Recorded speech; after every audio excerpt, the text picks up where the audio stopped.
বাংলাদেশের টাইগাররা ফাইনালে উঠতে পারে নাই, তাতে কি হয়েছে? Banaripara Sherebangla academy football team কিন্তু ফাইনালে।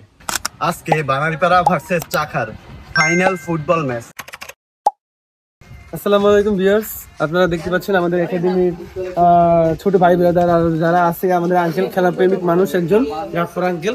সবসময় আজকে তোমাদের জন্য শুভ কামনা রইল, ইনশাআল্লাহ বিজয়। আমরা কিন্তু যাচ্ছি ফাইনাল হলো। এ ভাই মনে আমার ঘন্টা না হয় না।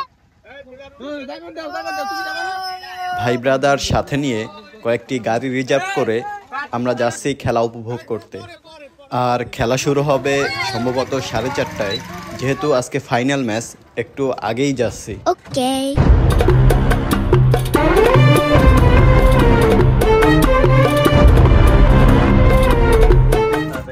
আজকে কি আমরা জিততে পারবো?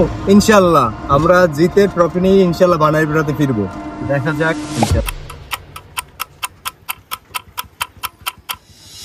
অবশেষে আমরা চলে আসছি চাখার কলেজে।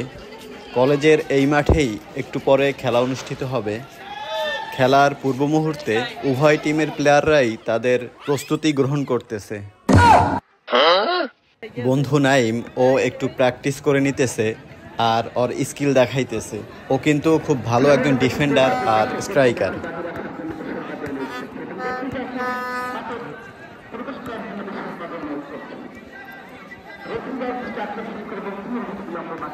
এরপরে মাঠে দুই টিমের প্লেয়াররা উপস্থিত হয়েছে। বাম সাইডে স্কাই ব্লু জার্সি ওরা চাখার টিমের প্লেয়ার, আর ডান সাইডে অফ হোয়াইট জার্সি বানারীপাড়া টিমের প্লেয়ার। এরপরে জনাব মাহবুব স্যারের শর্ট বক্তৃতা দেওয়ার মাধ্যমে খেলার কার্যক্রম শুরু করা হয়।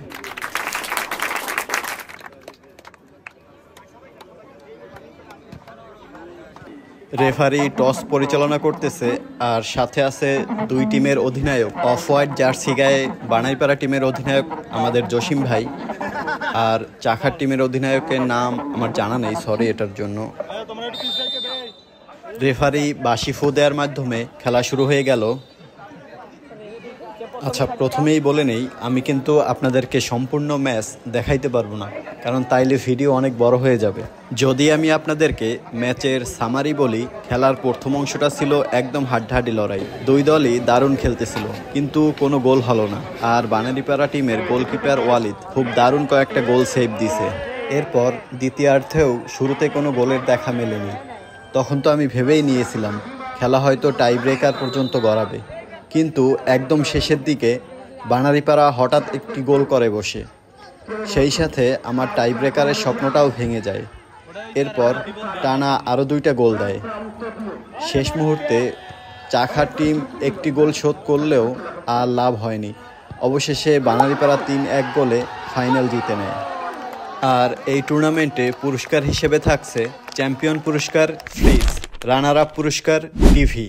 সবশেষে বলতে চাই, দুই টিমই খুব ভালো খেলছে। খেলার সকল প্লেয়ারদেরকে এবং টুর্নামেন্টের আয়োজকদেরকে আমি ধন্যবাদ জানাই, আর কনগ্রাচুলেশন বানারীপাড়া টিম। চাখার টিমের জন্য শুভকামনা রইল। আজকের ভিডিওটা এ পর্যন্তই। ভালো থাকবেন সবাই, দেখা হবে অন্য কোনো ভিডিওতে।